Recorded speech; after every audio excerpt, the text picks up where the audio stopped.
What would you say are the two things tyrants running a country fear? What are the two things? First thing they fear is you and I having guns to protect ourselves. The second thing they fear is you and I having a megaphone to express ourselves. Now, I want you to think about this. In the last 3 weeks, I've interviewed 2 different people. One of the ones I had on the podcast 3 weeks ago, he flew in the entire time he was nervous. He was a former founder of the IRGC, the Islamic Revolutionary Guard Corps. He started the IRGC with Khomeini in 1979. 3 months after I was born, I was living in Iran, and I brought him on the podcast. For many years, we've been wanting to have this man to come on the podcast, but obviously he doesn't want to come because directly and indirectly, millions of people died because of this man. If you go on Google, you type in founder of IRGC, you'll see his name and Khomeini's name. I bring him on. It's a little bit uncomfortable. I say, so let me ask you a question. When you guys took over the revolution, the Shah is gone. That's the last time the Middle East was at peace. No issues. Iran gets along with Israel. No wars. Things are good. Then you come over. You take over Iran. Khomeini flies in. You fly in. What is the first thing you guys did? He says, our #1 mission was to get all the guns out of people's hands. And I said, tell me why. He says, because we wanted to be safe. I said, safe from what? Well, we had to be careful because there was a lot of criminals who had a lot of guns. I said, citizens having guns are criminals. They're trying to protect themselves. So again, what do tyrants fear? First thing is what? Your guns, because you can protect yourself. 2 days ago, I got back from Brazil. We're flying out to Brazil to do a 3-hour interview with former President Jair Bolsonaro. How many of you guys love President Bolsonaro? So we're in Brazil. While we're about to go, they are briefing us on what to be prepared for before we go to Brazil. They say, #1, have an international lawyer ready in case something happens. #2, make sure you have an armored truck. #3, come with a good delegation. We went with 9 of us. And then we'll be escorting you all over the place. So we go and we experience everything. And then eventually the president comes. And the president sits there and we start conducting the interview. One of the most emotional interviews I've ever done. This man is crying, tears dropping on the table. I can't wait for the interview to come out this Wednesday. And I hear him speaking. About 15 minutes left for the interview to be done.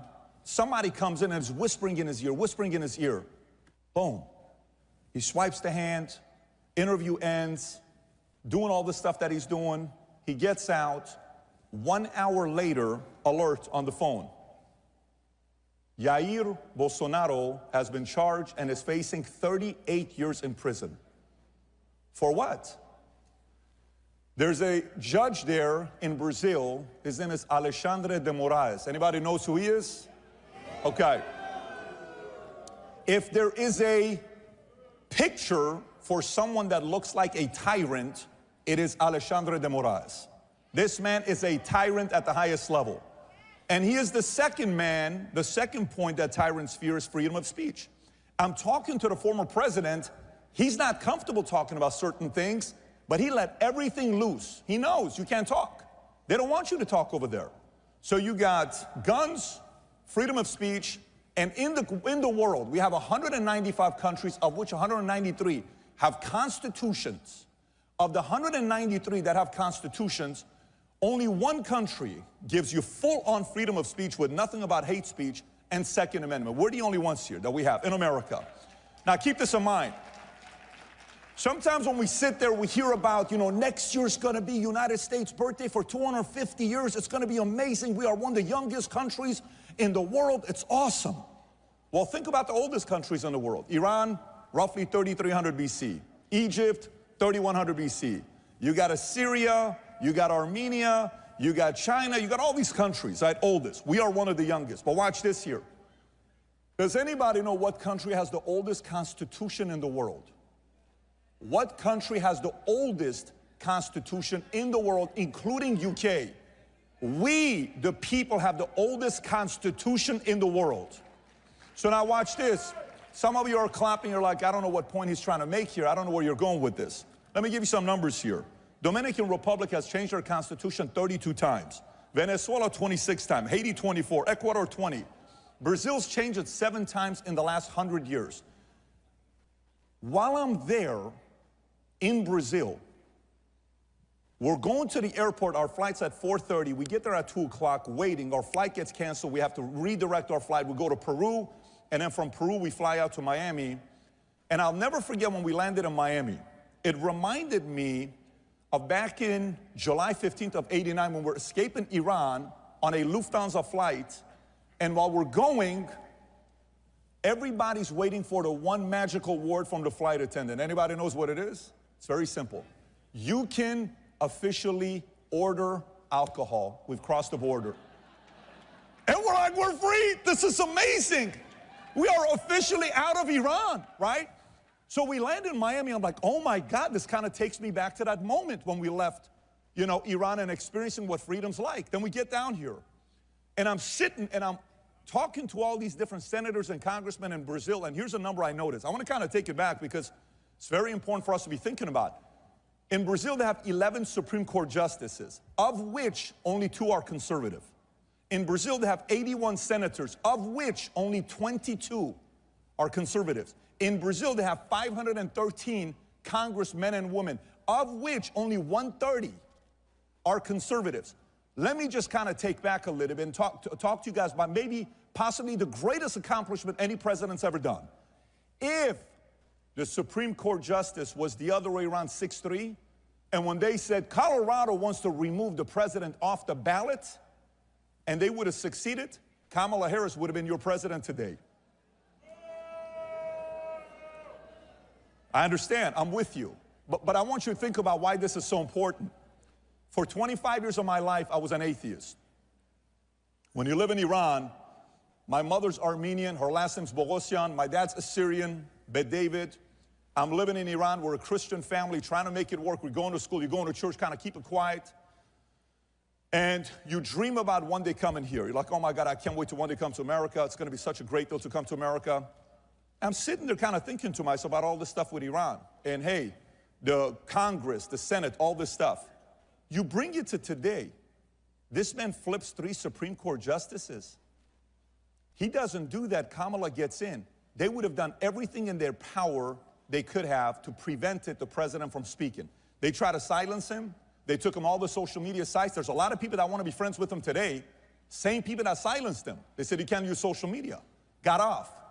Then you go from there, you dream about coming to America, and you sit there, you think about it, you say, oh my God, I cannot even believe the fact that I'm living in a country like this where you and I, as an atheist, you're like, maybe God this, I don't know about this, people are dying in Iran, I'm in a refugee camp in Germany for a year and a half, you come to the States, I'm a regular guy going to school, then all of a sudden I join the Army, I go to the 101st Airborne Division Air Assault, I'm in the Army, I'm in my uniform, quite honestly, I joined at first for GI Bill, and I'm standing there waiting. We're at a Labor Day, a Memorial Day, and I see one of my chief warrant officers on this side in tears. I see another colonel over here in tears. I see a sergeant first class on this side in tears. I'm like, why are these guys crying? Why are they crying? And then we go into the auditorium, they say, there's a movie coming out about your unit. You guys are going to get a chance to watch it before the world sees it. What's the movie? Saving Private Ryan. I watched this movie at the end, I'm like, I am so proud to be an American. I am so proud to be part of the 101st Airborne Division. I am so proud to be living here. So I watched. While I'm in the Army, because of my PT score, I was able to go hang out at this one camp for 2 days where we could play pool, jump in a lake, and all this stuff. This man hands me a Bible. I'm like, sir, I'm the wrong guy to give you a Bible. He says, my parents gifted me this Bible December 24th of 1974. I think you need it more than I do. I said, I'm telling you, it's not, you don't want to give it to me. I'm the wrong guy. He gives it to me. I start praying 3 times a day. Long story short, 25 years old, life changes, God's in my life. Everything from there has been revolutionary. It doesn't even make sense to me. It's a miracle. Here's what it made me think about.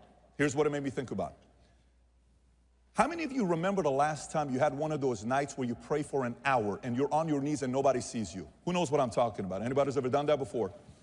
By the way, for some of you that are devout Christians, maybe it's a normal Tuesday for you, but for those of you guys that just kind of go to church once in a while, you've only done that 3 or 4 or 5 times in your life. Does anybody relate? Where you don't do that often. What were you praying about in June of 2024? What were you praying about when you're sitting there? What were we thinking about? What was going on? What were the issues? Everything we're watching, what's going to be taking place? And then you mean to tell me the president is a one look away from this being assassinated, and he lives, and all these miracles happen. President Obama in 8 years flips 1 seat. Trump flips 3 seats in 1 term. You don't think God's hands on America again? By the way, the reason why I'm sharing this with you is sometimes when we start winning and we start making money and we start driving the nice cars and our candidate wins and we're like, yay, it's great and it's awesome, our paranoia goes away. Let me just prepare you for something. We got to stay paranoid. We got to stay optimistic.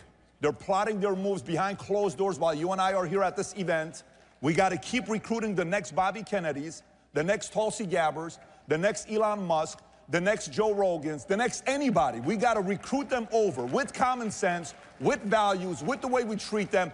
And if we do that, the future of America will look bright like never before. Thank you, everybody. Appreciate you. Thank you.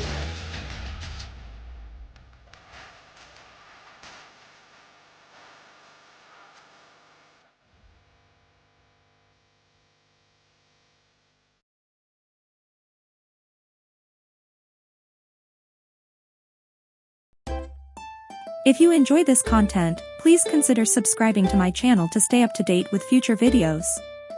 Thank you for watching.